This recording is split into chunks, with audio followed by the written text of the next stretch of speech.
Good afternoon and welcome back to your SWC. My name is F. Dot, joined here by Brandon, and we're about to go into the finals. I'm That's excited.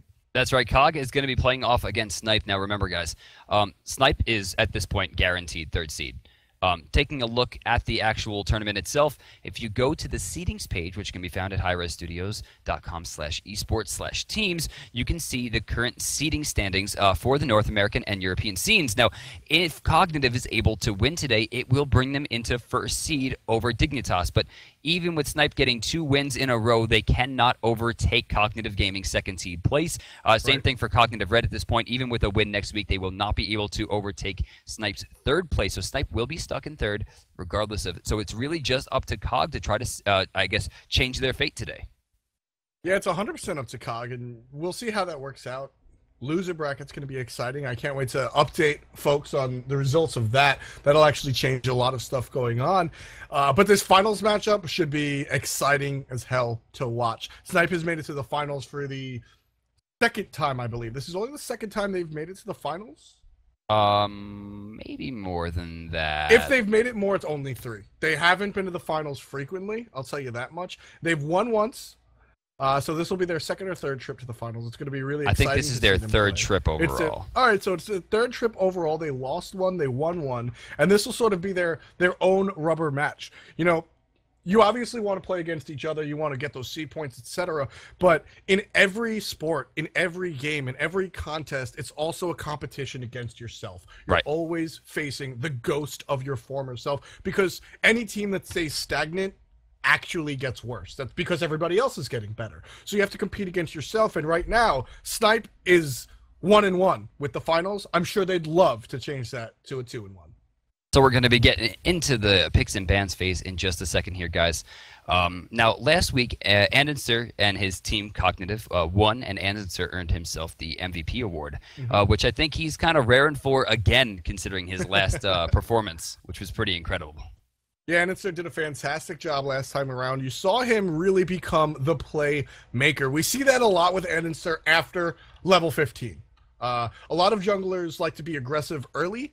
Andenser makes the right calculated plays, but once he fits that level 15, that level 12, 13, depending on the character he's playing DM, and he just starts diving like Zapman. You just see him behind structures. You see him by himself. And the problem is he wins out. He ended last game 9-2-15, despite the fact that he routinely dove into the support and a carry. He routinely made a big deal about being all alone. And the fact that he still only had 2 deaths, that's just a testament to how Andenser plays the game.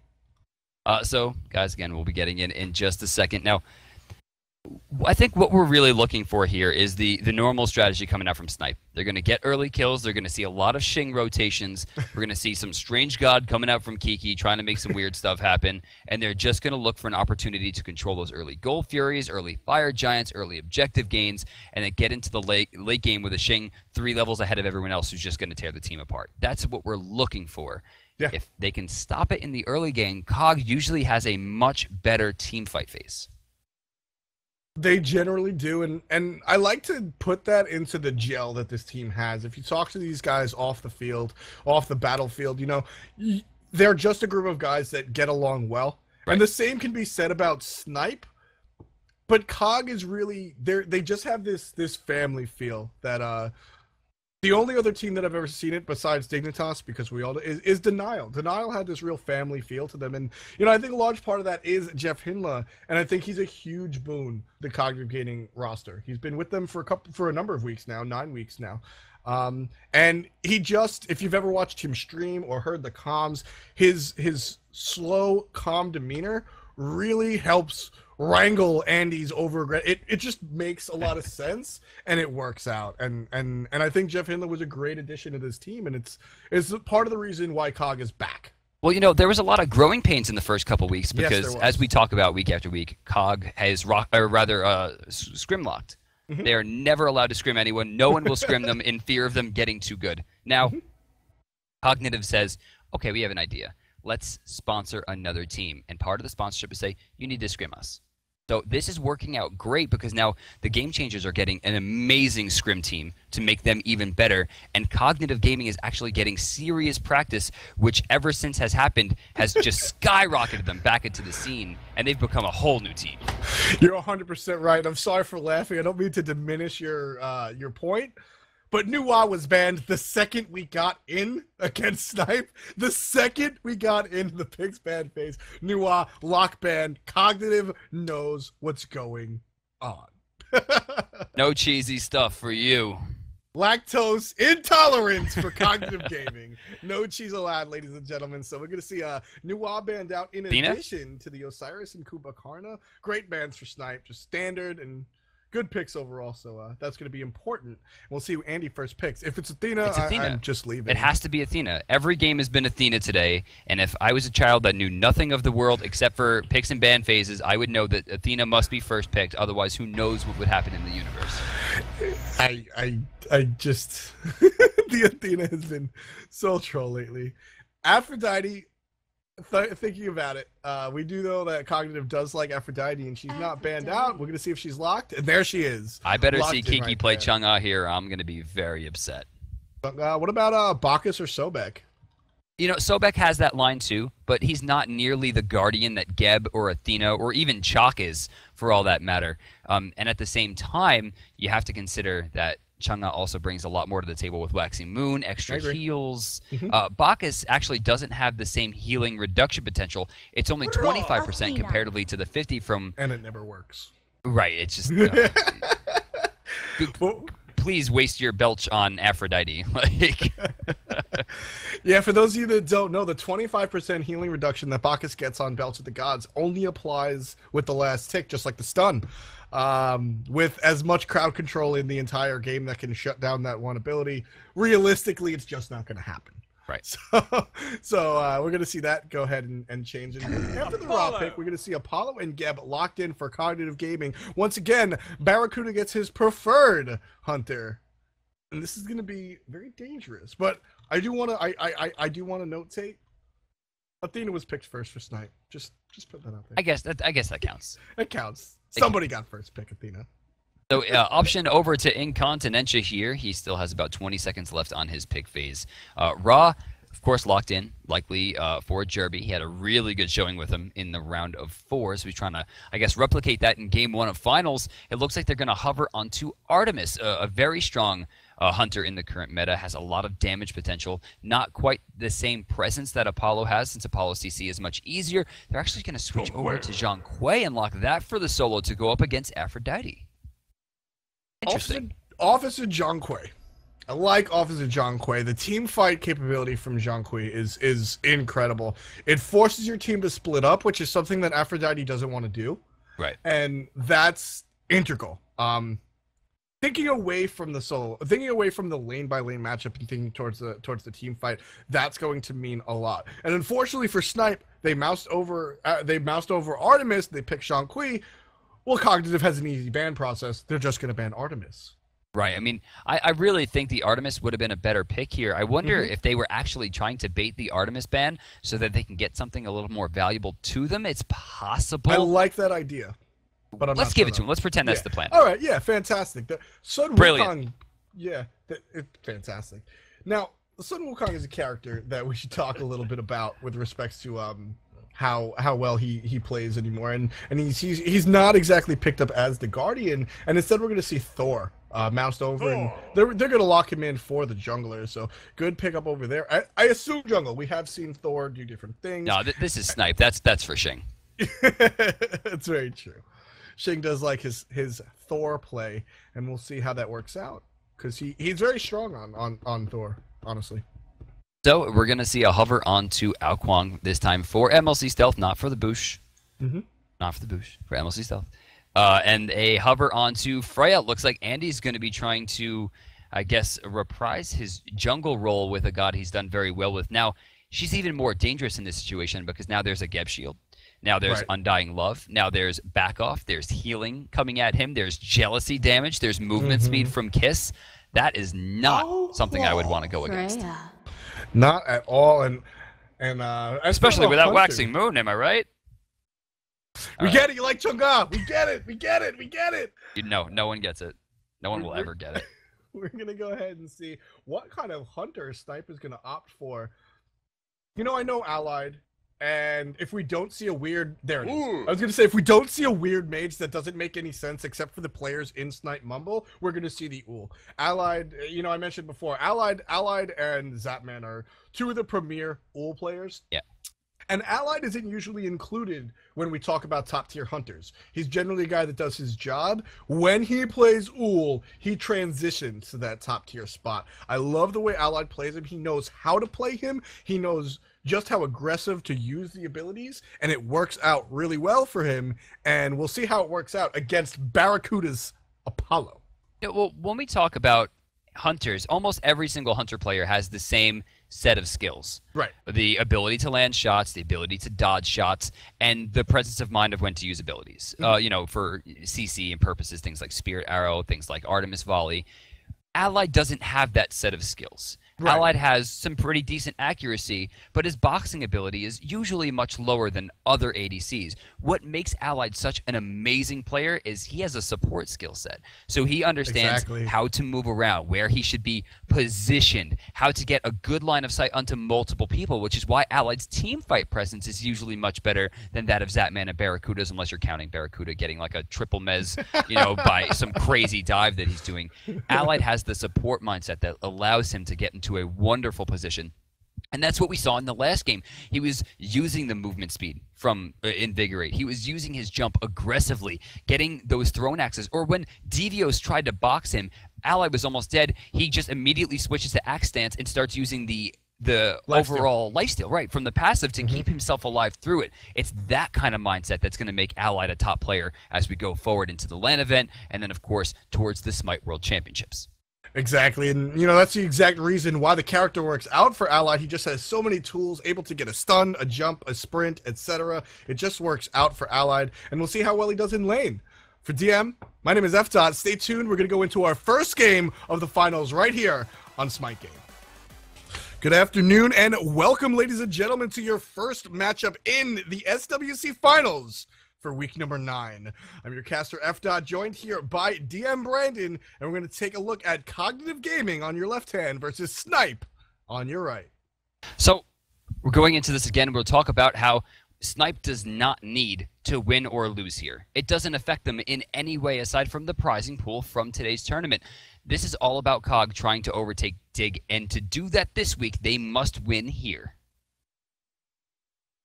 Gonna be a big deal, and you know, don't downplay that prize pool, DM. In our young sport of Smite esports, it's the prize pool this week. It's important. You know, these players definitely fight over that, but more than that, I think, is the storyline of Pride. If Snipe beats out Cognitive Gaming, it might not change the seed points, but going into LAN, they can say, "Hey, we beat Cog in week 9. We just straight up beat you," and that's going to give a team that doesn't have a lot of reasons to be confident a lot of confidence. And in the second half of the SWC, we've seen Snipe play a lot more confidently because, frankly, they've just performed well. So another win would just catapult that. So Zhang Kui was picked up here for the Afro fight. Now, Kiki is the person that I attribute to bringing Zhang Kui back. Now, before the buff actually came, Kiki was playing him in the Siege tournaments, using him to just push out major AoE damage. After the buff came, of course, we saw Mace of the Face return to him, as well as a few other pickups as well. But Kiki is the person that I look to when I talk about Zhang Kui coming back to the meta. And I think if anyone's going to have a chance to do this lane and have it work effectively, it's going to be him. Now, they let Aphrodite through for a reason. They picked up Zhang Kui for a reason. Yes. You got to see if it's going to work at top level, though. You know, I really think it will. As I said, a lot of for Cognitive Gaming, they're going to be dependent on staying grouped up. Omegatron is going to have to stay towards the people that he's going to try and carry. Jeff Hindle is going to have to stay close to both his enemies and his friends in order to get the stuns off with Cataclysm, and he wants to be close for the Shockwave, etc. And right now we're going to see another play by Xing. We see this a lot. The jungler comes into middle lane, try to surprise the mid, etc. But going back to what I was talking about, Cognitive Gaming wants to stay grouped up, and Snipe, by picking Zhang Kui, will essentially prevent that for the duration of that ultimate. So that'll be exciting, and we'll see how well that works, because it works on paper. We'll see if that translates to the battlefield. Now, Xing had a quick rotation over here to the speed buff, which he's going to be able to pick up here. This is a very good counter jungle, and it looks like MLC was just a little bit too late to the party. Andy is not going to be happy about that one, given the fact that he's going to lose that red buff in about 45 seconds or so. He's going to need the opportunity to be able to get around the map faster. So this was a very good pickup for Xing, trying to shut down Andy as fast as possible.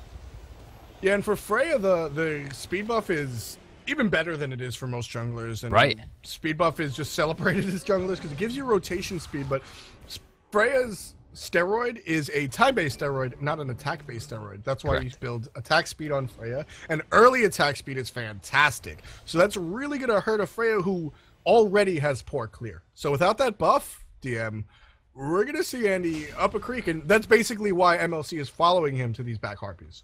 Well, he does also have Bumba's Mask, meaning he's trying to split as much as possible. MLC might get level 5 off this. We're going to find out in just a second. No, it doesn't look like either of them will. And Xing with the good rotation. Will he find it? He gets the double tap, but doesn't have the line of sight here. Banish. Xing great drop into that tornado, too. Good presence of mind from both. Xing takes 50% and a trip back to the base. That's a fantastic play, and I always talk, I talk a lot about players playing with a myriad of abilities rather than just the 4. MLC and Anister right there played with 8 abilities. DM, they got the banish from one skill set and the tornado into another. It was flawless. That's great, and we need to see more of that from everybody all around, and that's really holistically what's going to make the team a team rather than 5 angry men. Yeah, it hurt me too. I don't like your jokes. It hurt me too. Don't worry. Mid-camp's going to be respawning in about 10 seconds or so. Now, there is contention on the right side. Andy recognizes that and goes for left. And the reason that this is so smart is because Andy's out of mana. Now, Snipe recognizes this, and they go for left camp as well from the duo lane, which means all 4 Harpies are just thrown away to Snipe. Cognitive on the back foot right now. Snipe has a 500 gold lead, wave to wave. Yeah, it's a good, great point at the attention to detail that Snipe did, noticing the mana on Freya. So that's a really big deal. Great rotation from Allied. Allied is one of the hunters that we see rotating more often than not. And almost 4 minutes in, we're seeing a Gold Fury attempt. And when I say attempt, I might even mean success. Go ahead, Snipe gets it, but now Barracuda's in the air. They want to make them pay for this, DM. He's going to land in the back onto Incon. He's looking low. 3 members of Snipe are going to go ahead and run towards the tower in mid, but Barracuda picked up a support. Now, that was a first blood. Sure, it's worth a lot, but there's still a 1,000 gold lead now for the boys on Snipe after that. You gotta know that they're screaming worth on that one, because that's not only gold, that's a ton of experience as well. Yes. A point that they were starting to lose in. So now they have a lot of potential. Andy diving the tower here. He's gonna get the kill, and he's gonna waste the ultimate from Athena, which also stops her rotation back to the lanes. Now diving in, Jeff Hinla's getting pressured. For some reason, there's a whole bunch of minions here as well. He gets a Cataclysm, but it's not gonna be enough. Jeff is gonna... Oh, no, not in time. Jeff's going to go down. Omega's Aphrodite's not going to do a lot here, considering the fact that he's on the wrong side of the map, and he doesn't really have a lot of mana. It's thanks to MLC Stealth that the fight gets washed with a great tornado. Great play from Snipe. Really map aware.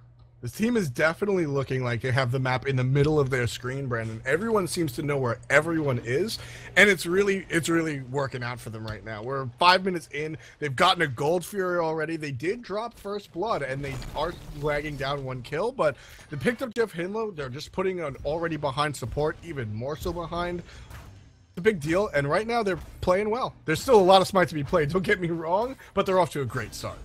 Yeah, they have opportunities here. I think both teams actually have a lot of opportunities. Wave to wave, Snipe is still up a small amount thanks to the Gold Fury, though they are down a kill, including first blood. They need to make a lot more happen here. Like you said, the stuff after the stuff, Cog's not taking that stuff. Snipe is.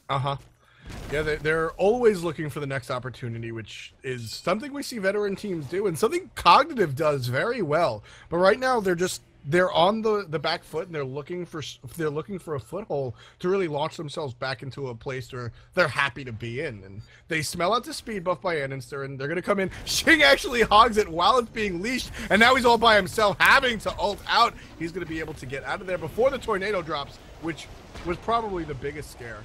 So he's gonna go ahead and ult offensively, and 4 members of COG are gonna go ahead and successfully get the speed buff. Mid camp's about to respawn on both sides. Remember, Snipe did get the best here on the last time. They managed to get pretty much everything, and it's going to be up for them to try it again. This time, Andy is not even near the middle lane. Jeff Hindla gets the hand of the gods, actually does clear both, so the left one is going to go to Cog. Right, looks like Xing was able to get that by himself, so that's going to go to Snipe. So 2 for each, though a small split for Cognitive will make it a slightly bigger benefit for them. Doing well right here, 6.5 minutes into the game, Snipe is, but right now Incon's getting aggressed on by 2 members of the enemy team. Jeff Hindler with a great ultimate onto Jerby. He's going to not get away as he's being tailed by MLC Stealth. Great dodge right there, but he does get hit by the Searing Pain. Jerby's 1 hit away, and MLC can't seem to land it. He's chasing him deep, he's chasing him wide, Brandon, but Jerby is out of there. Oh, good double card coming out from Kiki. Still going to back off, though, strangely enough. MLC doesn't really have a line of escape here. He's really just relying on his team, and Jeff Hindla's going to find it with his last ability usage being the shield to make sure MLC gets out. It's going to be up to Barracuda in the mid lane to make sure that this doesn't really go too far south until MLC finally returns. Hail of Arrows will miss, and MLC will get this wave cleared, go back and spend some of that hard-earned gold. He's currently sitting on over 1,000. And strange, he actually opted into boots here. A lot of times you see Ao Kwang rushing into Book of Thoth, so in case he does go for stacking, it's going to take him a little while longer, but I'm going to expect Bancrofts here.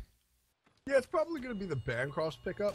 He sees that he's above his enemy center, middle lane, by about 200 gold. He's going into Warlock Sash. Or possibly Gem of Isolation. I very much doubt it's going to be an Asclepius, as he doesn't heal, and it's a very, very unlikely that we're going to see an Ethereal Staff, given that he's built no HP at this point. So we're going to assume this is going to be a pretty late Warlock Sash, which means he's not going to get those stacks online to close to 26, 27 minutes. I hope it's a Gem of Isolation, and honestly, all right, let's take a delve into the mind of MLC Stealth. Okay.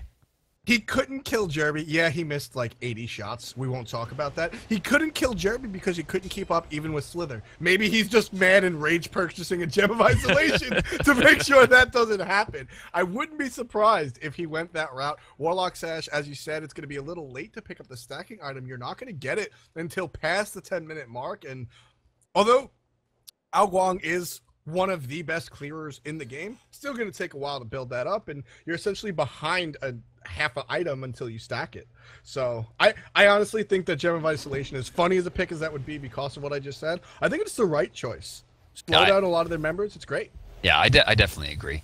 I think Gem is really overlooked in the current meta, but I think because if you build it early, someone could just go, oh, I'll just build Heavenly Agility, and you can see Jerby already has that Sprint 1 online. Once that turns into Heavenly Agility, it's going to be very hard to keep a team locked down. It makes you immune to slows for 6 seconds. What in the world? I still think it's one of the best items in the game. One of the best uses of money. I build it a lot. I think it's a fantastic item, and we do every time we see it come out, it does work. Incontinentia caught out in between a rock and a hard place. Banish goes up. He's gonna get not taunted. He's gonna dash away.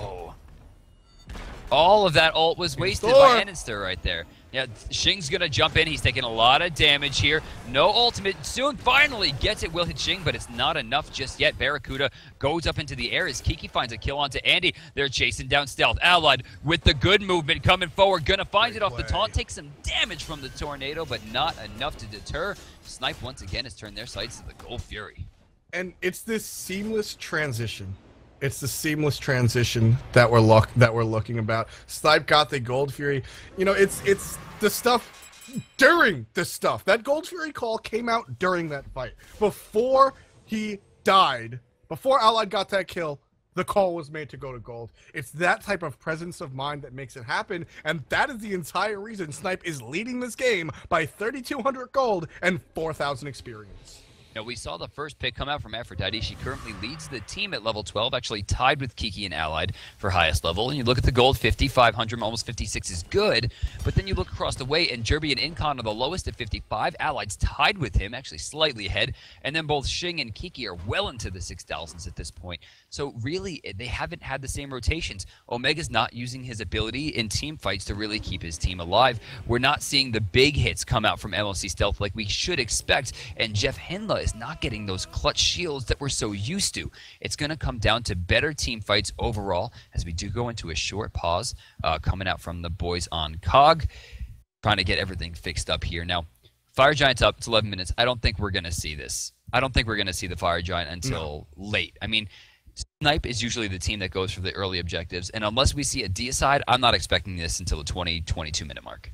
Yeah, no, I don't think the Fire Giant is realistic at all, Brandon, but there's a lot of things that they can do. I think we'll see I think we can see a move into the duo lane. Snipe generally likes to take down the duo lane a little earlier because it allows Allied to start to rotate. And as we talked about in the pregame, Allied is great at his job outside of lane. Once it becomes about spacing and decision making, that's where Allied really shines, as opposed to when it's about boxing and outplaying your opponent. And Barracuda is probably one of the hardest to do that with. So I think we could see a move into a siege of the duo lane.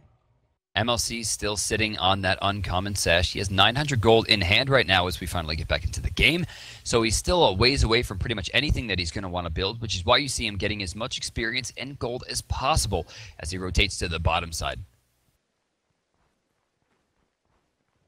Looking at these teams, we're just sort of returning to the lane phase.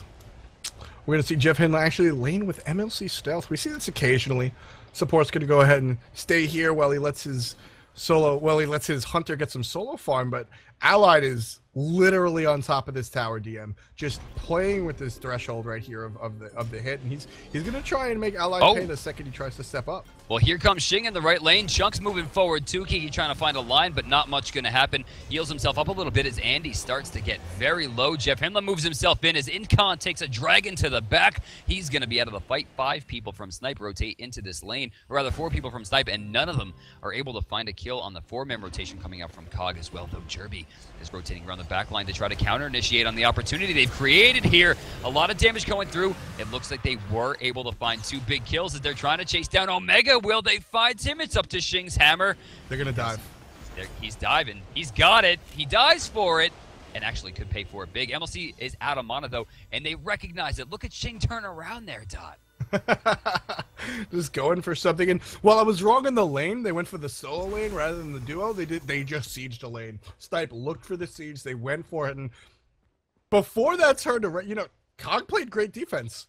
They had 4-man rotation. They responded in spades, and unfortunately, Snipe turned it around and got the kills after the fact that they played defense. And we're actually going to see the first tower of the game go down just under the 13-minute mark, folks. Snipe is leading the game in structures, in gold, in experience, in kills. Snipe is winning this game at the moment. I don't want to kill the hype, right? But we go back to the launch tournament, and everyone thinks COG's coming into this thing winning it for free. Yep. At this point, they haven't even come close to losing a tournament that they felt, quote-unquote, has mattered. So they go in, they're up against Snipe. Snipe takes game 1 free. Snipe takes game 2 free until the last 5 seconds. Titan gets down to 10% health, maybe even less than that with 3 Phoenixes down. COG turns it around to win. So you can't count them out just yet. No matter how far Snipe gets ahead, I've seen them drop a 15k lead with 3 Phoenixes against this team. And that has to affect them mentally going into this game. They say no matter how far ahead we get, we have to keep baiting. We have to keep using opportunities, and we cannot get greedy. Yeah, I mean, if it wasn't for SK Gaming overcoming a 17,500 gold deficit at the Smite launch tournament, Cognitive Gaming would have been the #1. They came out of a 15,000. There's no exaggeration here, folks. 15,000 gold down. A couple of good plays. Shouts to Dare to Care, who's no longer on the roster. Right. Really it was the made Dare something save. happen. Yeah. It was the Dare save. 3 Phoenixes were down. Dare blinks in, gets a huge Cataclysm, huge Shockwave, shields himself, takes a few shots that were meant for the Titan, and poor Xing sent his bleed out and not only hit the Titan for some serious damage, but with Bastet, hit the Geb as well. And the Cats will always focus a bleeding god first. So the Cats switched off the Titan to fight Geb, and the damage wasn't there. Barracuda respawns, they clean up 4 kills, turn the game around, and win it inside of a couple minutes. Insane. Yeah. Absolutely insane. And as I said, if it wasn't for SK with that 17.5 gold deficit comeback, Cognitive Gaming would have set the record with 15,000. Close enough to the record, and definitely something to be impressed by. And as we said, never count them out. They're never quite out of the game. But of course, this is a best of 3, folks. So even if Snipe does go ahead and somehow take this lead and make it 40,000 gold and go ahead and take the victory, they still have to win a second game. So, but right now, honestly, DM, Snipe is looking pretty damn good. Ooh, Jerby forced the beads out of that banish there. Almost took a dragon to the back as well. They're going to be forcing into the mid lane. Jerby taking more shots from more ultimates, but he does manage to stay alive. If Shing rotates in, doesn't find the stun, swinging into a shield there. As you see the Cataclysm come out, yeah, Shing's going to be forced out here. Actually almost goes down for that one. Tornado's going to tick on him down to about 33% HP. Here, still staying here with a third of his life because he does have that Ra heal. 3 members for Cog in the mid lane. A single member as Shing opts to go into the left-hand jungle. And Kiki Star, who's already got his tower, already taken down Aphrodite's tower, is going to look to aggress onto his blue buff. Gets reset. So now left side looks like we're going to see more pressure coming into Allied. This is very unusual to see Barracuda's Apollo getting pressured by anyone, let alone an Uller. Now we have a huge rotation coming out from the Snipe Here's guys. The siege. Yeah, and this is what they're looking for. Even with Jeff Henley here, that shockwave's not going to do nearly as much as they would like as they try to push down. They're getting some extra damage onto the tower here, and what they're doing mostly is forcing out the rotation. Now Andy doesn't have his ultimate. Shing, though, trying to tank shots, not a good look, getting very low. Does manage to aegis through a few choice shots, but he goes down as Andy lives. Jeff's just trying to get out of there. Jerby actually gets caught. Barracuda with the double kill, and now he's trying to answer it even farther. Now Allied jumps into a weird spot here, puts himself in a terrible position. Dragon's not going to find much besides the tornadoes, but Allied's on his last legs. The turnaround is incredible right now. That fight was looking all Snipe right now. They've only got a couple, and Barracuda's going to seal the deal. Kiki's channeling that ultimate, but Omegatron gets him with the back off. That was that was a Snipe. They wanted that. And Cognitive Gaming just turned it around. They got the right rotations at the right time. And Incon is here lurking in the back while Cog looks at the Gold Fury, but I'm not sure Incon can really pull this off. Yeah, I don't like this positioning at all. He needs to let this one go. He's in the lead. He's got to cut his losses. He preemptive strikes. He's trying to get in, but it's still not even time for him to do this. He's waiting on the tornado damage. He's trying to get it done, but Snipe gets it! Oh. Snipe gets it! Incontinentia with a steal against all odds. That's Jeff Henla he stole that from.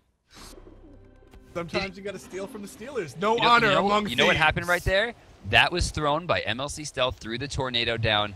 Now, see, the tornado does 2 things there. 1, it stops Incon from rushing in to ensure he has the hog because he can't take that much damage.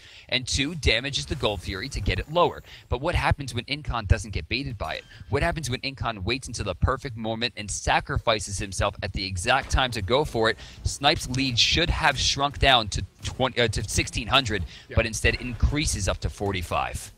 And that, for every intents and purpose, is worth it. Trading your support for a Gold Fury that somebody else was doing, that was worth it. And then immediately back into the fray, ults as soon as he's alive to save his buddy Shing, right there playing with Thor. Great job coming out from Incon all around. There's a reason he's talked about a lot with respect to support play, and right now his 1-2-5 slash line is looking pretty good. So now Barracuda 502 leads his team at 8,500 gold. Still behind slightly Shing and Kiki the Chunk. But he's making a name for himself. Level 16 puts him in contention for highest farm. He just needs to, I think, get a little bit more pressure into the other lanes. We need to see more rotations, more uses of Across the Sky, because every time we've seen it, it's worked out so far. That should be a message. I need to do this more. I need to get myself into more fights. This is a much less aggressive Barracuda than we saw in the launch qualifiers, and I want to see him get more confident, just angry, and go for it. I completely agree. And it's something. It's been a pleasure watching Incon's career over the months that we've seen. He's really flourished and grown, and right now I think he's one of the stronger supports in the entire scene, honestly. So now 9-7. Snipe is down 2 kills, but up 4,600 gold, 3,800 experience as well, and that is wave to wave. So they have a lot of pressure here and a lot of control, and they should be using this. More rotations, and like you were talking about before, F-Dot, more sieges on those towers. Now, Andy rotating in to help bear a good banish on Allied. They're going to have to cover the option here. Invigorate going to be used as well for some rotations. Throne Axe going to be slammed down. Allied Aegis plus the protection is going to be good, and the counter initiate here is going to be real. Barracuda's trying to get away. Shing with a nice blink trying to get to him, but MLC turns it around. Aegis bait. Beautiful play coming out from Shing. He might die even because of the dot. He's gonna get away. Cognitive playing great defense. Gonna sustain against his siege right now, and Allied very low, getting a little testy. If he got caught in that tornado, he would have been done for, Brandon. Dude, MLC Stealth has really just risen to the occasion here. The peels that he has had with those tornado placements have been incredible, and that engagement was horrible for Cog. They should have lost a few people after the Allied bait there in the left lane, but instead MLC's rotation and forcing out by great positioning of his ult and his tornadoes and even the Wingus, or I'm sorry, the Squalls were just strong enough to make sure that his team got out of there safely. Now, they didn't gain anything off it, but thankfully they didn't lose anything either. Very true. Incon gonna go ahead and secure some farm for himself. Level 14 already. Definitely he's 2 levels above his enemy support, which is good. And right in the middle, we're taking a look at Jeremy killing Andinster. Barracuda making him pay. Shing's looking for Barracuda continuing. Didn't quite get the stun, but now they're split up. 3 members of Team Red, 3 members of Team Blue on either side of the lane. They're gonna retreat a little bit, but Shing, always so aggressive, has to throw his hammer out there. So now, definitely MLC grouped up on left side. MLC has that Warlock stash starting up. Now, he has actually started Soul Reliquary. Soul Trap's going to be next, and then it builds either into Book of Thoth or the Soul Reaver. Now, Soul Reaver. At this, do you think it's going to be Soul Reaver? Please. I mean, it does still give him a decent amount of damage, and not. It's just going to be free kills. But he's not fully caught up there in the gold. Still needs a little bit more. Book of Thoth about 450 gold out. We're going to see Soul Reaver about 700 gold out. So they still have some time there. Now, remember, Book of Thoth, one of the strongest items on Ao Kuang, period. Soul Reaver allows him to burst down pretty much anyone in the game. No matter which way he decides to go, it's going to be dangerous to get hit by anything he throws out. Yeah, Book of Thoth is more likely the direction he would go. But as we talked about with the Warlock, it's 20 and a half minutes into this game, Brandon. Starting a stacking item right now would be curious, but as we mentioned before as well, if anybody could do it, it'd be Ao Kuang. Right. So, F-Dot, we have the Gold Fury back up, and look at the rotation here coming out from Cog. Kiki is nowhere to be found here. Incon still slightly out of position as Barracuda is keeping Allied at bay, who has used a lot of his mana so far. Barracuda's going in here. He actually does not hit the knockback, but he hits the Mez. Allied just trying to get a better position as Cog turns their sight to Incon. If that Hog 3's down, they're going to be in trouble. Allied has made such good use of his Aegis this game, just staying aware. Great stun by Shing, almost enough to save Incon. Not quite though, as Barracuda gets the basic, and now Andinster's trying to make Shing's pay. Not able to do it, but here comes Barra, flying to the back line, looking for something, taking a lot of damage from the mages, but there it is. Andinster gets the double kill on both Allied and his friend Ra. Now, Team Cog, all 5 of them, looking for something, most likely the Gold Fury. Stealth actually has to back here because, check it out, Kiki's not playing around. Tier 2 and Tier 1 have been taken. That's a 2,000 gold swing, meaning they actually wound up gaining a small amount of gold in that. Experience difference, maybe not as much, but Kiki really needs to defend the Fire Giant, but he's going to be trying to contest 3 people at it currently. Andy's rotating in, and MLC Stealth is behind him. Now, he is going to summon Athena down, which is going to give them a lot of pressure and the overall control. They need to be a little bit more wary of the lava damage as Incon is getting very low, but Shing's in there as Andy's trying to make something happen. I think the Fire Giant's going to reset. They actually have a strong defense. It's a gold gain for Snipe overall.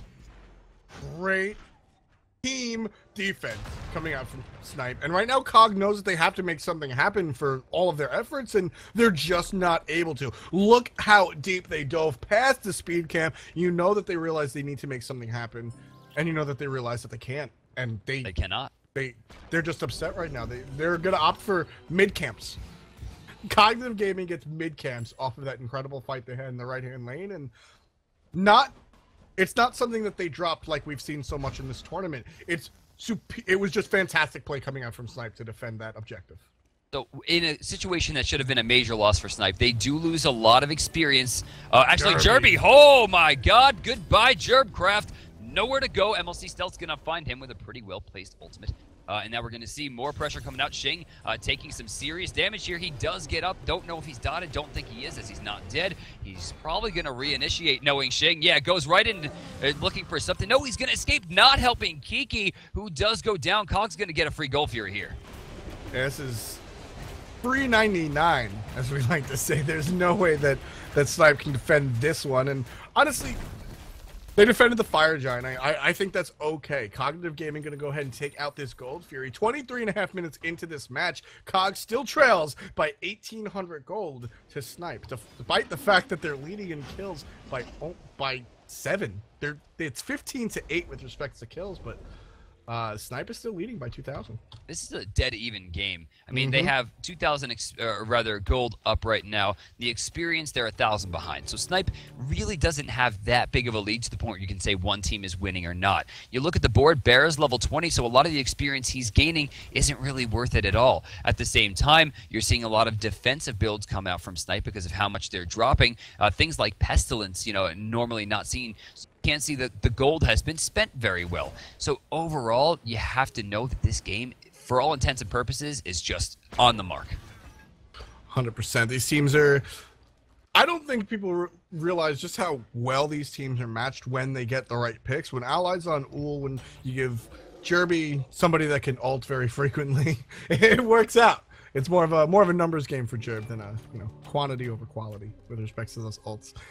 Firegiant's going to be aggressed on by Incon by himself, seeing if he could seeing if he could bait any members from Cog over to the left-hand side of the map. Not able to do so, he's going to go ahead and join the middle lane, and we're going to see the little passive play from all teams as they sort of figure out what their next move is. So we're having a grouping here. Check out Shing on the map. If they recognize that Shing is on the wrong side of the map right now, it's going to ensure a free kill, maybe even a free Fire Giant. I think Kiki's dead here. I don't know what he could possibly do to get away from this. Taking a lot of damage. Kiki actually got a kill out of it. Anderson went down. I just don't Kiki's understand. only about a half HP. Zhang so tanky during that ultimate. Out comes the dragon. Kiki's going to dodge it. And Barracuda's here to provide a lot of damage for the enemy team. Now, Andy has already gone down.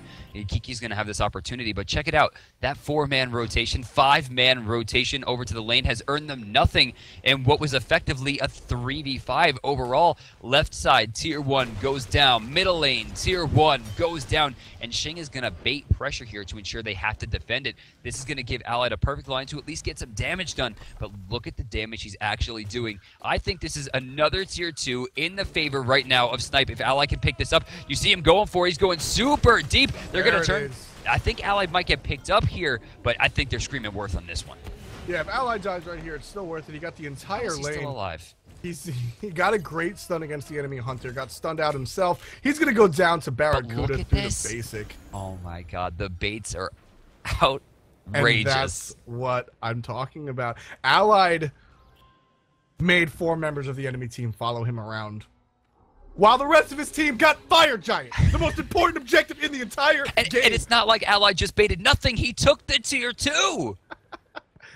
This is a fantastic play. The 4-in-1 split is not something. It's not a new strategy. It's not exactly 4-in-1 split is a core MOBA play, and Cognitive Gaming just fell for it completely. And now Snipe has 4 members of their team up with Fire Giant, ready to fight any 4v5 that Cog wants to bring them. And there's only a single tower left for them to even push. It's very rare, though, that we see the 4-1 split coming out when you're Uller against the Apollo. It's backwards. Exactly. It is very backwards. It's very backwards.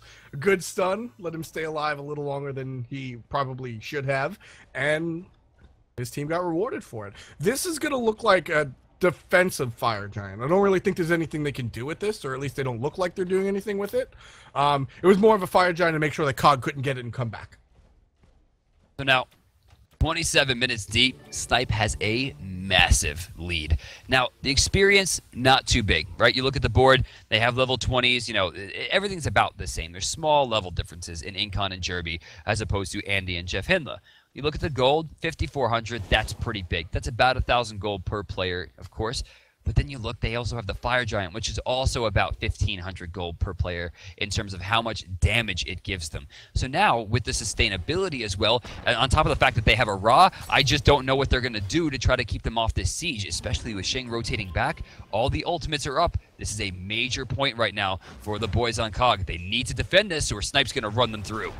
Yeah, Snipe's going to go ahead and aggress on here. Lots of damage coming out. A good Aphrodite ultimate is going to protect them from a beautiful Ra beam. They are going to have to succumb to this tower aggression right here, though. And Snipe, this is the moment of decision making right here. They could have aggressed and went for the fight, or retreat like they're doing right now. That couple of seconds of indecision, DM, I don't like it. They might have been able to do whatever they want and go for a Gold Fury or the fight.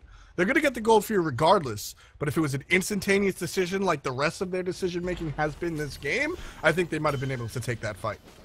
So now, we look at the ultimate usage here. Omegas is down and Jeff Hinla's was down. And we talked about the healing. We talked about the Undying Love. I want to talk about Hinla's Cataclysm, which stopped 2 people, forced 2 people away from him, and the Geb Shield, which actually kept them alive long enough to defend that. What I don't like here is that they went back to the base after the Gold Fury. Sure, they got to spend some money, but Incontinentia, still kind of lagging behind, might be forced to ultimate out. They're wasting precious Fire Giant time. They only have about 1.5 to 2 minutes left on this buff. They need to make something out of it. There are still 3 Phoenixes remaining. 3 Phoenixes still up. You're 100% right. The Phoenixes are the real meat and potatoes. Clearing out the towers is just a means to an end, as you really want to look for those Phoenixes. And they're going to opt to play it again. They're going to look for a second siege. They're going to want to get a second Fire Giant and push onto the Phoenixes most likely. And right now, they're just going to try and get some farm. Really, we need to see a major grouping here from Smite, or rather Snipe. They need to force something out here, and I do like the rotation on the right side from Athena. Now, this is going to force them out. Kiki, though, I don't like him being so far out of position. He needs to stay grouped up with his team. He has a great AoE ult, and Continentia can rotate at any given point. But if they catch a 3v5 right here, COG could start a pretty big comeback chain. You're 100% right. Kiki is on this side of the... They're trying to spread out cognitive gaming. That was the entire choice of Zhonghui, as we talked about. And, spreading them out from lane to lane is also an interesting choice. And you take a look at COG, that's exactly what they did. They put Freya in the long lane. They got 2 in the mid, and 2 in the left-hand side. Fantastic play. While we wait for the next aggression, though, we just got results from the losers bracket DM. That's right, COG. Red has, I think, fallen to 5 angry men, meaning 5 angry men are going to have a pretty serious advantage going into next week. Now, remember, COG Red has still 1 week. The final contention point, especially if Dig is back, is going to be our round of 8 matchup. The round of 8 matchup, I'm pretty sure, and I don't quote, is going to decide which team gets to go to LAN. It will, actually. The round of 8, as quoted by DM Brandon, will send the winners to LAN. So that's something you should write down in your notebook and bring out whenever you want. Quoting DM Brandon, as he did request you to. We're going to see a 4-man push onto the blue buff out from Cognitive Gaming. They're going to go ahead and retreat while Snipe gets the Fire Giant. Well, they're warded here. They know they're coming. Either team making a play for the Fire Giant, which is strange. They're going to see a few people in the mid lane. Kiki going to get a few more stacks for Recall Demons, and of course some extra protections on the passive as well. As Shing moves forward looking for a good stun, he's trying to do as much damage to Andy as possible, but check out my man Jeff Hinla, ready for the shield. He's ready to cleanse it, ready to stop the damage, and that's the kind of positioning a support should have. Beautiful. Absolutely beautiful. Really, really beautiful coming out right there. You see COG playing safe. They're trying to hide in the corners, waiting for Snipe to aggress so that they can counter-aggress. Unfortunately, right here, Kiki all by himself is preventing that, and they don't Snipe know. has already destroyed the Fire Giant. They had no idea, Brandon. You're 100% right. Shing's up in the air now. They're going for the engagement. Jeff Hinla just trying to escape. He will be CC immune. Anvil of Dawn not going to hit anyone. Magi's Blessing plus Undying Love is going to ensure that none of those 3 would be stopped right there. But even so, Snipe has taken the Fire Giant and will now have another 4 minutes to try to burn down these Phoenixes. Yet again, we're seeing them back. Trying to spend that money, I guess. Allied puts the Deathbringer online, has Sprint, and of course Greater Aegis ready to go. In Continentia, looks like he has 5 items cleared just once again. Honestly, I wanted to see some aggression, but Kiki has also opted into Steel Mail. Now, given the fact that Barracuda and Ananser both rely heavily on auto attacks or basic attacks, I'm expecting this is going to be Midgardian. Midgardian Mail is an interesting item, but right now Kiki is really built to taunt, for all intents and purposes, the enemy team. He kind of wants to be aggressed on. He's got that shell, he's got that ethereal staff, and the bulwark, which just makes him incredibly tanky. Plus, he's going to be ulting, which increases his passive protections by approximately 1,000,000. It's just going to be insane with the amount of defenses he has, and when Cog tries to take him down, it's not really going to work out.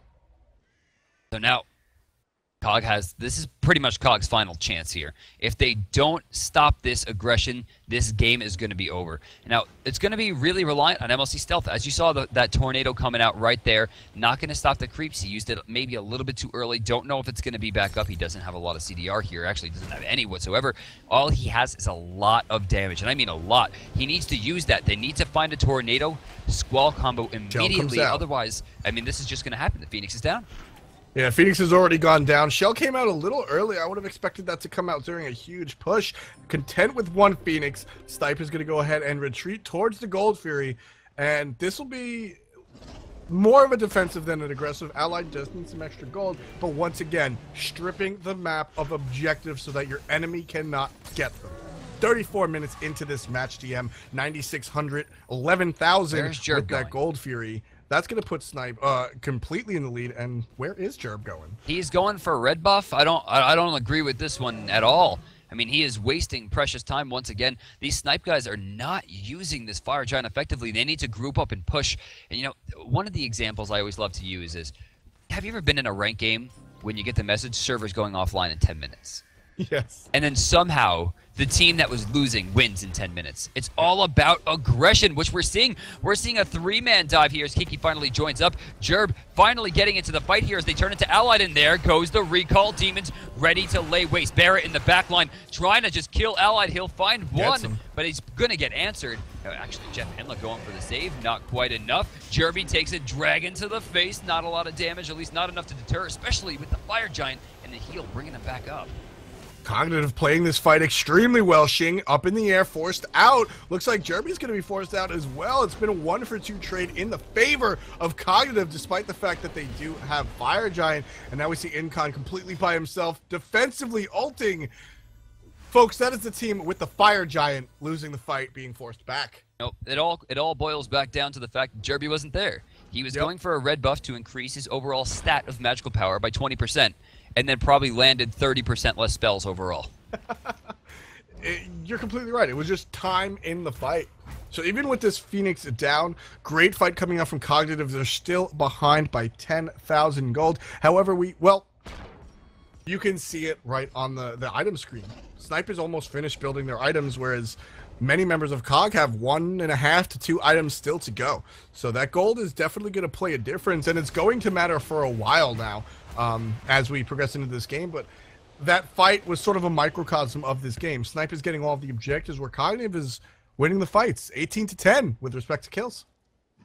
So now Cog needs to just take this advantage. Now, we're not going to have a Fire Giant just yet. It looks like it's inside about 35 seconds or so, 37 seconds. So they have that last opportunity to group up. What they need to do is push 2 more waves in the mid lane before this spawns. You can see Andy in the mid lane with MLC Stealth getting ready to move it up. Pulse and Tornadoes activated, which would be a very quick clear, but they need to get at least 1 more to ensure the pressure is gone. 1 more is what they're going to have to look for, and they're just staying around the Fire Giant. They're staying around these objectives.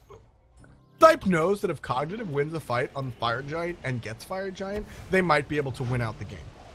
So they have to defend this Fire Giant incredibly well, and right now, Cog is just ready for it. They know when it spawns. All 5 of them are in the same spot that they were the last time, hiding in the lane next to the damage camp. Here comes the aggression onto it from Snipe. This time, Cognitive is ready. Jeff Hinla is up here, ready to make something happen. They haven't reset it. They've reset it just now, and here's the fight. Things going up. He's looking for an opportunity, just looking for a line to get in there. Still hasn't chosen his target. He lands back down. Anvil of Dawn will be on cooldown, and the only ultimate that's been used, Xing, now kind of a sitting duck. Magi's Blessing has already been popped. He has greater Aegis, sure, but I don't know how much... Oh, they're just going to go for it. Kiki moving forward, trying to keep them out here. As Xing gets a good wall, this could be big for them. They're going to come off of the Fire Giant. It probably would have been a better idea to stick to it. Cog is going to fight this to the nth degree. MLC stealth with the tail of the Eternal Dragon. Gets the kill on a Kiki. Allies turn it around onto the enemy jungler, and he goes down. Xing and Allied are very low, surrounded by 3 members. Omega gets 1 credit. MLC gets credit for the other. 4 members standing for Cognitive Gaming, while 2 members remain, and one of them is the support. And the entire Snipe team right there, they either had to choose to take the Fire Giant or choose to fight. Now, they got the Fire Giant below half and then started to fight again. Jerby getting picked off right here, as it looks like George R.R. Martin's about to get a premise for his new book, as there's nowhere for Incon to go. Incon completely surrounded by members of Cognitive Gaming. He's trying to just waste their time right now, which isn't a bad plan. Barracuda able to secure the deicide with a simple basic. And this is a free Fire Giant for Cognitive Gaming. Absolutely. Jeff Hinland's going to take the aggression here. Lava's going to spawn in a little while, but really, even if the lava does some damage, there's no one to deter. That was a pure wipe, only losing Andy in the process, and they had to use a lot to even get him down. Now, with that, first off, I think they should have waited 7 more seconds for Andy to spawn. To get that Fire Giant. I think they were just anxious and went for the play. Barracuda, it looks like, is not going to back. They are going to aggress forward, at least try to take the tier 2. The Phoenix has spawned in the mid lane, so they're trying to clear up the mid as much as possible. They're probably going to back off of this, spend some of that gold, because in hand, 2,400 right now for Barra, 3,000 for MLC Stealth. That's going to be a full item for MLC Stealth. And, you know, it's worth saying, as amazing as Cog has just made that play, Snipe is up. Incon will be up in another 10 seconds. God. The lead remains with 5,100. What are you oh my godding about? Well, I'm looking at the player damage right now. MLC Stealth slightly below top. Ananster is top right now by about 1,000. But MLC just finished up Rod of Tahuti and bought a level 2 spell focus to ensure he has 22% penetration. Andy right now, full build. Ready to go. Completely and utterly ready to go. Cognitive Gaming has Fire Giant on 4 of their members. They're going to have it for a number of minutes now, as we see 2 ticks of the Fire Giant timer there. So it's going to be a long time. Derby. Oh, they turned their sights to Allied. Not worried about Raw at all. Allied is gone. Just eliminated with the help of MLC Stealth's ultimate. Now we have the fray. A good ult coming out from Jeff Hindler, going to stun out Kiki. Well, Barracuda gets him in the back. Landing gets a kill on a Jerby. Looking for Xing now. Good dash gets the kill. Now he's looking at Incon, chunking through him. Goodbye, Incon. One more hit. That's the triple kill for Barracuda, ladies and gentlemen. This tower is going to go down. Jean Kui is completely out of this fight. Wants nothing to do with 4 or 5 members of Cognitive Gaming. That's a Phoenix. This is absolutely a Phoenix, which doesn't even tickle Jeff Hindler as he moves forward. They take it. They're not worried about other objectives. 3 members carded. Nothing doing. Kiki doesn't have his ultimate. Game 1 has been kind of thrown here by the Snipe guys, despite their huge lead. Again, Cognitive will take Game 1 of finals, as there's no one to stop them. And we talked about Cognitive Gaming being able to overcome deficits, and right there, folks, that's exactly what we saw. Cognitive was down by, I think, 12,000 gold at the height of Snipe's lead. They come back in the 41st minute to win overall. They win with a gold deficit. Down by 700 gold. They take the Phoenix. They take the Titan. So absolutely fantastic play. And we're going to turn our sights to one of the more exciting plays. Apollo's triple kill at the end. What made him 14, 1, and 8? So, I mean, right off the bat, Allied gets caught. I mean, there's nowhere for him to go. He gets blown up immediately, which now gives Barracuda a line of sight to just get into the back line and start picking people off. The key here is watch him save the moves to just chase down Xing. That's the beautiful play. Once Xing's out of the fight, once Allied's out of the fight, they have nothing to worry about. Jerby wasn't doing enough damage. He was at 14k that entire time. Incon, less than 10k. Kiki had a lot of damage, but at that point had built way too much defense, and there's nothing doing. Yeah, you know, we talked about how much defense Kiki built, and it was a good strategy in the mid-game DM, but it didn't work out in the late game. He I didn't think you have the need pressure. yeah, you need more damage from that Jean Quay to really create that pressure. And like I said, it was intelligent. It was a great move, but I think you had to transition out of it, and we didn't see that transition. So Kiki did not really put out the damage and the pressure that he was supposed to, and Barracuda certainly did. 14, 1, and 8, the final slash line for Barracuda.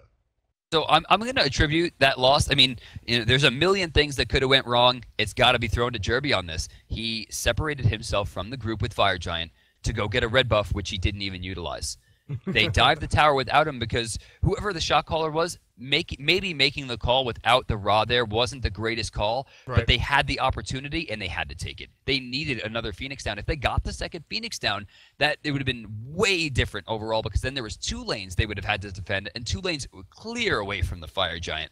Right there, Jerby put himself out of position and the team lost as a result. You're 100% right. I think that was the turning point of the game. The entire game. The turning point of the entire game.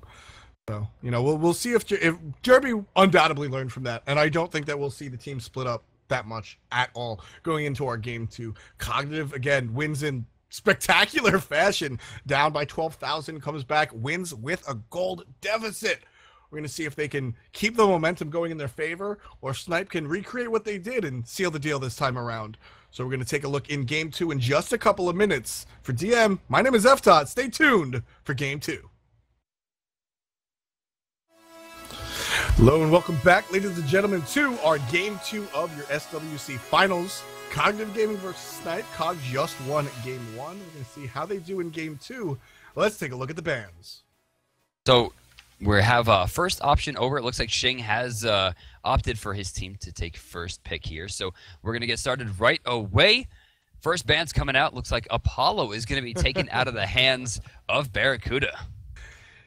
Yeah, we talked a little bit about how Apollo is Barracuda's preferred hunter and how teams aren't really happy with letting him get it. We saw what he did in that match. I think we watched 2 different replays of Barracuda in that game. They're just going to stop it where it starts, and the first ban is going to go to Barracuda. So I respect that respect ban, and I think that was the right choice. So now, final ban's coming out. It looks like Janice will be taken out. If Cog is able to win here, Janice will have been banned in all stream games today. I think effectively solidifying him as the top mage in the game. Yeah, the rotation ability, so to speak, that's an actual word. The rotation ability from Janice, his mobility, his ability to just Drop shit. implicate himself in all matters is just too much to handle. It's part of the reason why we ban out Apollo. Sure, we call it a respect ban for Barracuda, but basically it's the ability for Barracuda to get behind the entire enemy team and hit them from behind. That's exactly what Janice does, except with mage damage. So Athena going to get hovered on. She has been in the first pick phase for at least one team every game today. And Alquang also getting favored today instead of Agni or Isis. This is I think the 3rd or 4th time that we've seen that happen. So Alquang solidifying his place in the mid lane as well as option goes back over to Snipe.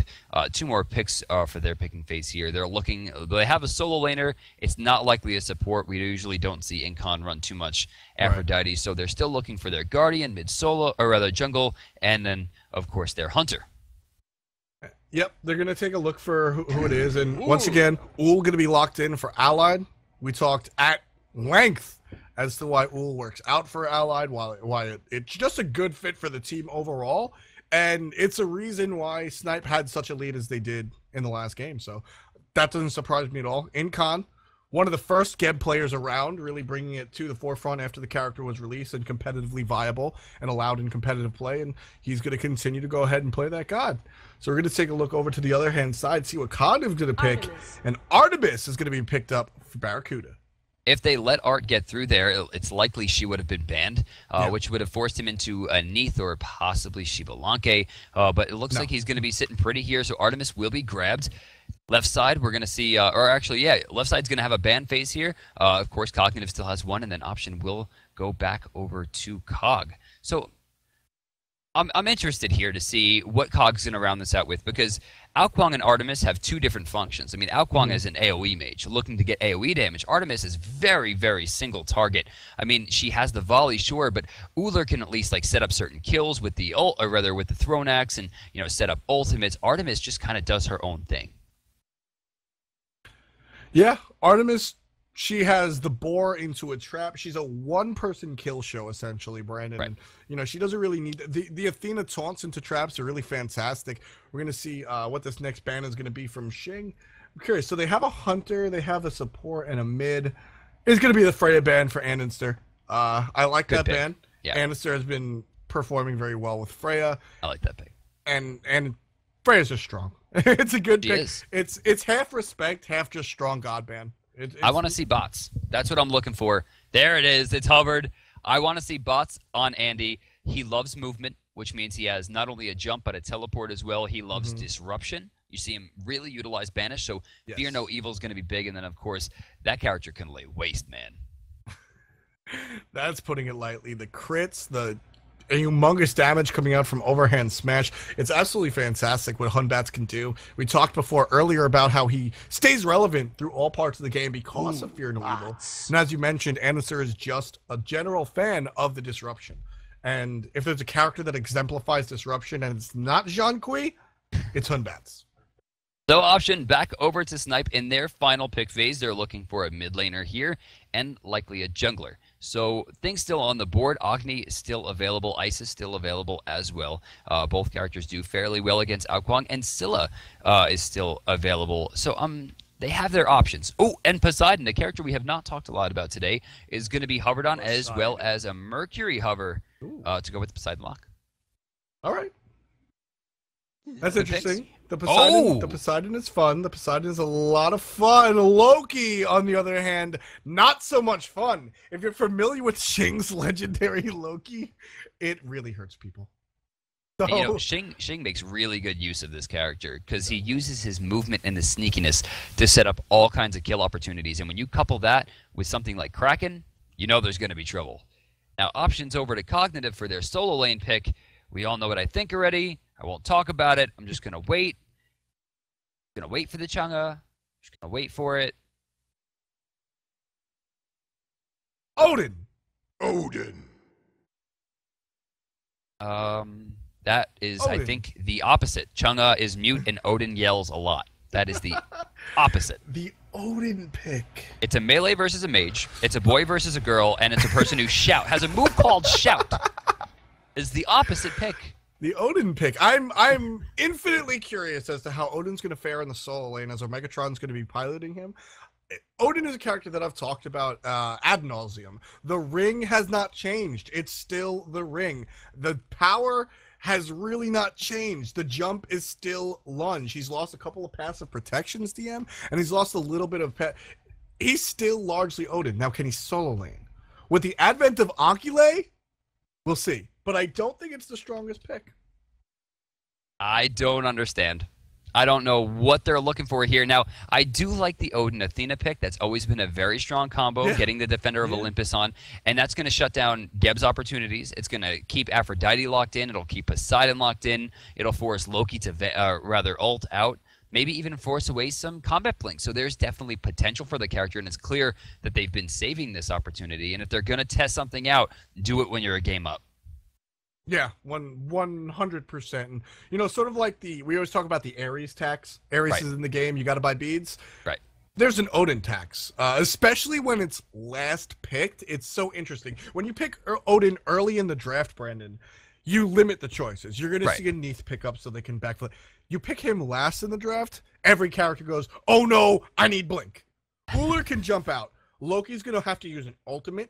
Geb, nope. Afro, nope. Poseidon, nope. These are characters we're going to see a blink on Poseidon at the very least. Afro might be forced into a blink, which will prevent her from getting important actives like meditation. It's going to be a big deal coming out with the Odin ring.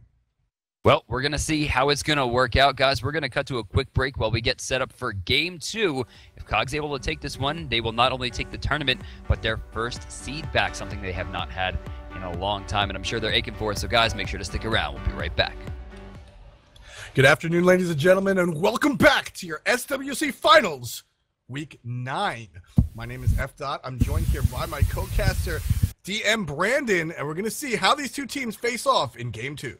That's right, Cog and Snipe are going to be facing off here. Now, remember, guys, if Cog wins this game, they win the tournament and the first seed spot going into Week 10. Snipe has no contention here for any seat besides 3. They're just fighting for money at this point.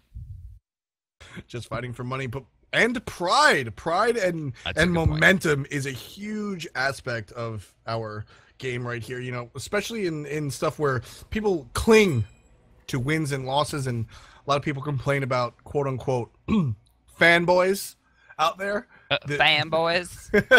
The win is important for the community. It's important to see who gets first versus second, I think, especially for these two teams. You know, Cog is always a confident team that I don't think Cog would want to lose a show match against celebrities, and Snipe kind of has a chip on their shoulder. I think both of these teams are playing for a little bit more than just the money at this point.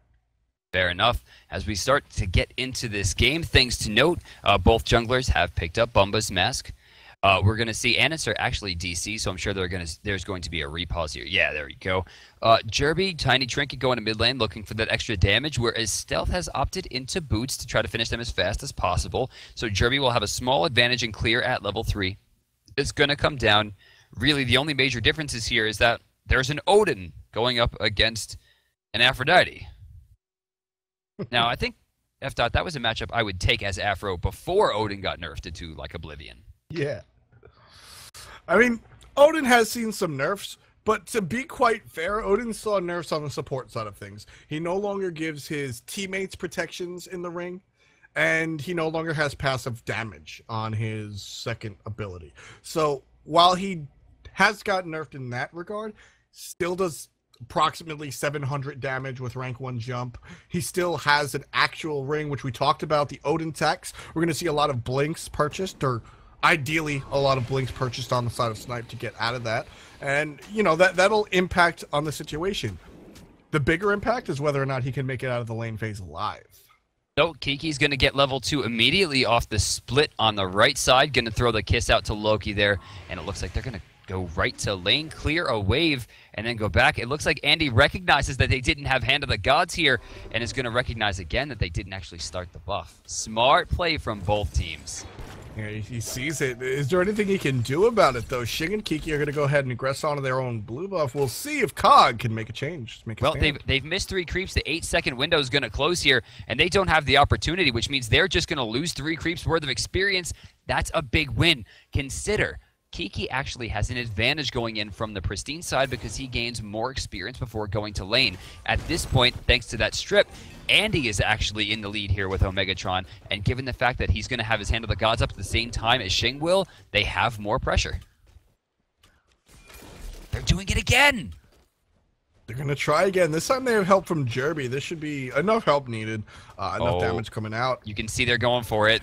Overhand smash. No, not quite. He looked for the teleport. They'll do some damage here, but Jerby will actually get some extra experience. It's up to MLC to try to get this into the tower, but Jerb is already rotated back. That's a pretty big win, though Kiki wasn't able to pick the buff up just yet. She's going to get a free trip in now. Shing taking a lot of poke for that. Omega got both a whirlwind and a jump. Don't forget that Gungear Smite slows. Anister didn't put any damage onto Shing, and I think if he did, that would have been a kill, which would have been detrimental. They're going to go ahead and let Shing go, though. Aphrodite's going to heal him up real quick, and Shing should be all right going into the jungle. Andy comes into mid lane to look for an opportunity onto Jerb, but really there's nothing to be had here. Jerb's going to get some free clear. As we get a rotation down, we are going to see a counter jungle invade here. Inkon doesn't really have the health or control of the lane to really rotate. Jerby's already back in mid, which means this will be stolen for free, not to mention the experience and gold will be split. And since he has Bumba's mask, that's a major win right there for Cog. Huge win. We talked about earlier how with when Anderster's Freya got aggressed on the speed buff. The speed buff is so important for early jungle, allowing you to just rotate and be relevant everywhere on the map. And with that gone, that's going to just take a buff away. We're going to see Anderster, because he picked up the orange, going to go ahead and drop red, first red for his middle lane. Usually you see first red go to the jungler. Right, but I mean, since he has that extra speed, I'm sure he's much happier about that. Exactly.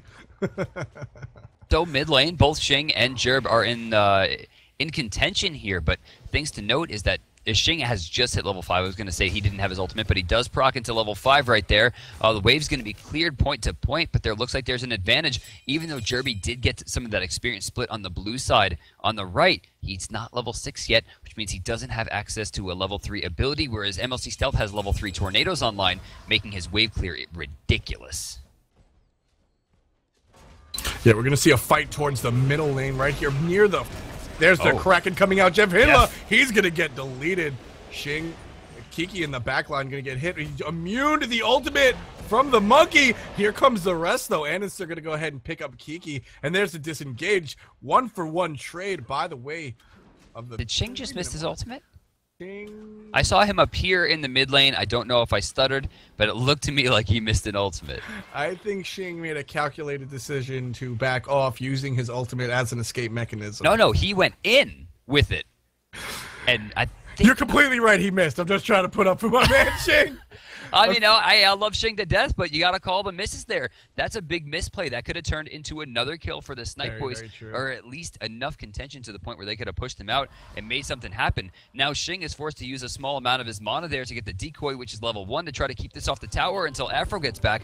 But with that, he's going to be forced back to the base now. There's really not much he can do. He's going to go for the red here. He's going to split it with Jerb. If he gets invaded on, well, he's not going to, but if he were, he could have been in some trouble, and they don't have the ward coverage to know that. Yeah, it's just a play that he knows he's behind and he needs to start picking it up. He's level 6 at the moment. His enemy's level 7. We take a look at the gold. 34 to 36. 200 isn't that much, but small turns into large very quickly when you're at this level of play. Anderson and Xing, two of the best in the business as far as the jungle position is concerned. So Xing's going to go ahead and steal a wave of minions in the middle lane, which is the best thing he could do right now. I mean, that's what he needs to do. He needs to keep farming, keep getting ahead. But check out Stealth. He's trying to delay the kills as long as possible to ensure that Jerby gets no experience and that Xing might have lost a little bit and then just use that level 4 tornado to clear it right up immediately. No pressure. He lost a little bit of health there, but I'm not really too sure he's worried about it. Now, we're going to see Andy sneak around towards the right side. Jerb doesn't recognize what's happening. For it. I don't know what they're going to be able to do here. He beads out. He's looking for an opportunity. Kraken will be used. They get the ultimates traded there. But honestly, I don't think that's a win for COG. I think Jerb's ult bait was stronger. They forced out Defender of Olympus. Yeah, that was a much better win for Snipe. And credit to Jerby for the amazing beads. Just beads came on point. Wasn't preemptive because he didn't even know there was a monkey in the jungle. But the second he got hit with Fear No Evil, he hit the beads, hit the 180, turned right, made a beeline for his tower, hit him with the Kraken. Great play coming out from Jerby. So now, we're still looking at this Odin solo. He's level 8, has an advantage overall, but at the same... Oh, that was a really nice kiss. Overall, I mean, Aphrodite still has so much more presence. I mean, she's rotated in. She kind of helped the last team fight. She has enough damage right now to the point where she can sustain herself, though she has died once and was actually the only death in the team. It's going to get much harder to secure those things as the game goes on, whereas Odin doesn't... He'll get stronger physically as the game continues, but unless he builds a pretty serious amount of defense is a major point for pickoffs. 100% right. He doesn't have those natural protections that used to be baked into his kit. That came in the big... Red Wedding of Warriors that came out about 2 patches ago. We saw nerfs all around the board. Right now we see a little bit of a tussle over these mid-camps. Incontinentia getting a good Cataclysm on 2 members, but no follow-up. His entire team is around the corner. Incon taken down to 50% already. Xing trying to make something happen. There's the Kraken coming out, but Stealth is going to get away. Oh, Xing gets slowed. Xing gets overhand smash. I did not see that turnaround coming, F-Dot. Yeah, the jump from the monkey slows it. So easy to forget, so easy to get hit by it. It's a large hitbox for that jump, and that's slow. Look at this guy. Allied rotates to try to help, but the fight was already washed. Barracuda sees on the map where Allied is and is just trying to keep himself away. Allied doesn't recognize this is happening, and Barracuda's going to steal away a speed buff. Allied's looking at him now, probably just yelling. There's the boar. This is a good fight right now. Allied misses the axe, unfortunately, just out of range. Could have been a good fight. Here Good thing he had those beads. Otherwise, that would have been a real quick kill. Yep. Very quick. But we trade out an ult with a 90-second cooldown for a beads with a 180-second cooldown, plus the fact that he stole the speed buff. You gotta give that one to Barra. Yeah, Barracuda, just presence of mind, understanding that there's more to my hunter isn't in my lane, I have to follow him. Understanding that there are other variables that come into that, and the variable was the fight is already over, I'm already not going to be able to make it there, I might as well take what I can get. Great presence of mind and map awareness coming out from the hunter for Cognitive Gaming. I love the way that Snipe has been playing this, though. The rotations have been strong, though they haven't amounted to much. The teamwork is very clear, much stronger than it was, except for that whole pulling them out of the whirlpool thing that just happened in mid lane. We're not going to talk about that. I'm trying to make a point, Shing. Please help me out. Yeah, that's the thing that's going to happen anytime you mosey into somebody's lane. And right now, MLC Stealth trying to make something happen near the enemy red. Jerby here. Incon coming through with the ultimate. There goes the dragon. MLC Stealth gets Jerby down for the count. 4 members of Cognitive Gaming are jumping onto Shing. Ooh. And the Odin ring prevents them from getting a He shouldn't have actually released that ring either. He could have blocked Kiki's path off. Barrel looking for the shot from the back. No NBA Jam announcer shot for us. That right there is one of the downsides to Odin. Sometimes the ring works out, but sometimes the ring can work against you. I thought you were going to talk about being a caster and how we don't always get to yell NBA Jam references. Because honestly, next kill I will yell boom shakalaka. Anybody that's anywhere close to our age had all of their casting experience learned from NBA Jam. 100%, and I promise that I will do that for you. So we're gonna see a sort of return to normalcy, if you will. A couple of teams. Oh, you think so? It's like over the Gold Fury. Allied has jumped over the wall onto the Gold Fury. Snipe is trying to make a rush play towards this. Cog knows it this time though. No. A great tornado. Jerby gets a whole bunch. Andy, that's gonna be 2 down for the enemy team. Snipe. Cognitive Gaming's winning this at the moment. Anderson gets the double kill, and Shing right here. Barracuda. Looking for it. Basic. Oh my god, Andy. Basic. One more. He sees he had the line. Gone. He was just a little bit out. At the same time, we saw Ananser actually diving a tower using preemptive beads to try to stop Aphrodite's back off, which he does. And even though they managed to pick up 3, even though they also take the Gold Fury, that was a 4v5. Because Odin just got a tower. Because Odin just took the tier 1. That right there, we talked about it as Shing dies to Invader Tower. I think he was just trying to get out of there without giving up a kill. Yeah, actually, we'll dissect that a little bit. So Shing dove into the tower, because if you get killed by the tower, the only thing lost is the 18 seconds that you're dead missing farm. The enemy doesn't actually get gold. You could give up an assist, but it's not always relevant. No, the assist turns into a kill because you're the last person there. No. Unless you don't hit, right? If you don't hit, it's just an assist. If you're just hanging out. Something that a lot of Loki players don't do that I would like to see more of, if you just vanish and back. It doesn't break stealth. It doesn't. It's ridiculous. It's like aim shot back in the day. Jerby's going to come out in beads, hit him with the ultimate. MLC Stealth only down to about 75% HP, and jumps. Also, I want to do an in before everyone starts correcting you and saying it's aim strike. I'm just doing the in before for you, F dot, so you don't have to do it. I was actually talking about Night Elf Hunter in World of Warcraft. No, I know what you meant. That's why I gave you the in before. Out comes the ultimate from the monkey. Gonna take down Jerby in the middle lane. Boom shakalaka. That's a great stun coming out from Jeff Hindla, but not enough. MLC Stealth gets the kill on Omega's baiting as well. Does Shing have a line? He doesn't have an ultimate. He just baited them forever. They take 2 in the mid lane, and they don't even answer back. Cognitive is... They took the momentum from game 1, Brandon. I told you. They were behind. They started coming ahead, and now they're not letting Look at Barracuda.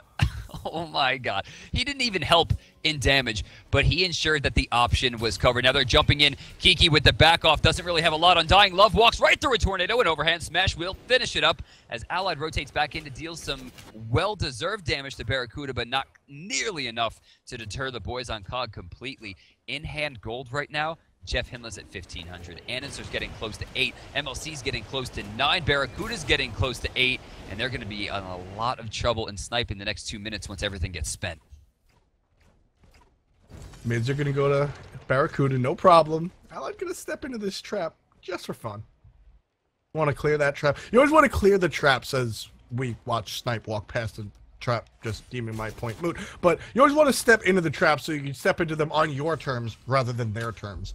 Having a trap down in the middle of the jungle and stepping into it on accident because Barracuda put it down 12 minutes prior is not a good thing you want to do. So stepping into that trap is something good that these teams can do while they're sort of dirtling around doing absolutely nothing.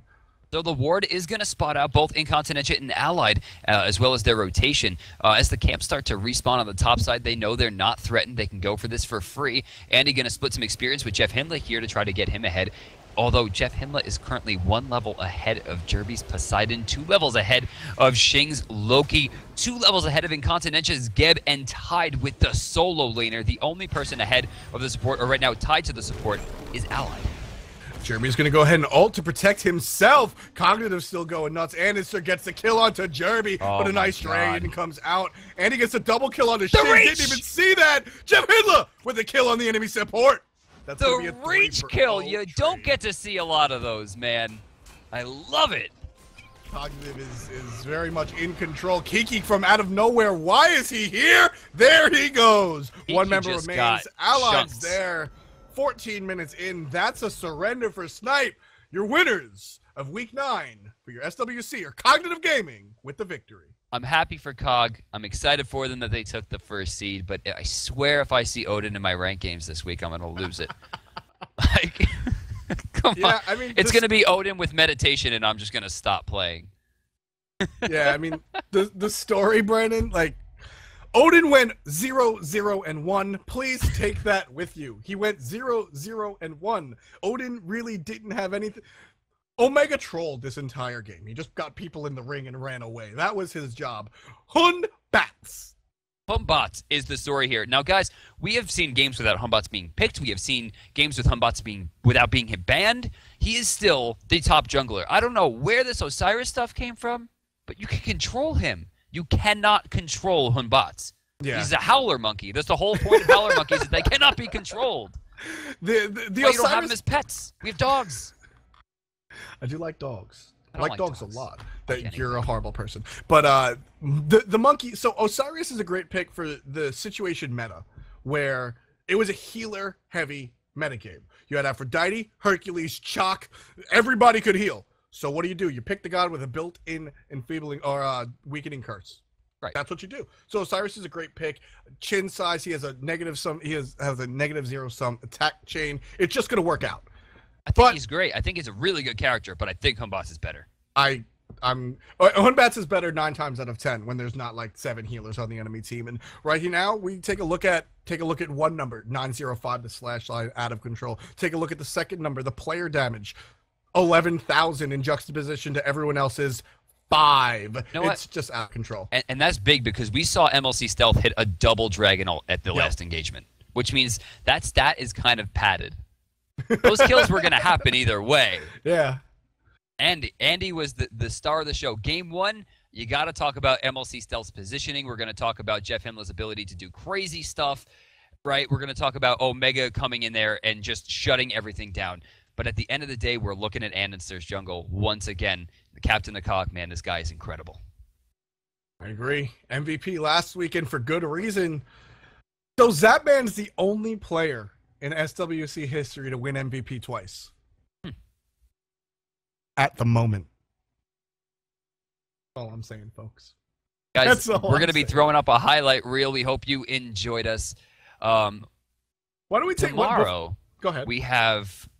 There's a lot of contention tomorrow. So let's look a little bit about the team standings in EU. Of course, Cloud9 HyperX slightly ahead of Team Solo Mid. Neither team can be contested at this point. Team Coast Blue would need 2 straight wins without Team Solo Mid entering the tournament to even take second place. They're not going anywhere. The top 2 seeds are solidified in those 2 teams, though they can swap. So we're looking at those teams tomorrow. But the real story here is the 4th seed, Agilitas, 200 points. I5, 192 points. SK Gaming, 192 points. SK came out of nowhere. And you know, as a caster, we always say that we're fair and balanced. I'm happy to see SK perform as well as they are. I think it's great. A team that started from the launch tournament, but let's just take a step back to this game, DM. We have a certain highlight that we want to show you guys in just a couple of seconds. Just some outstanding play coming out from the team of Cog. Should be coming through in about just a second.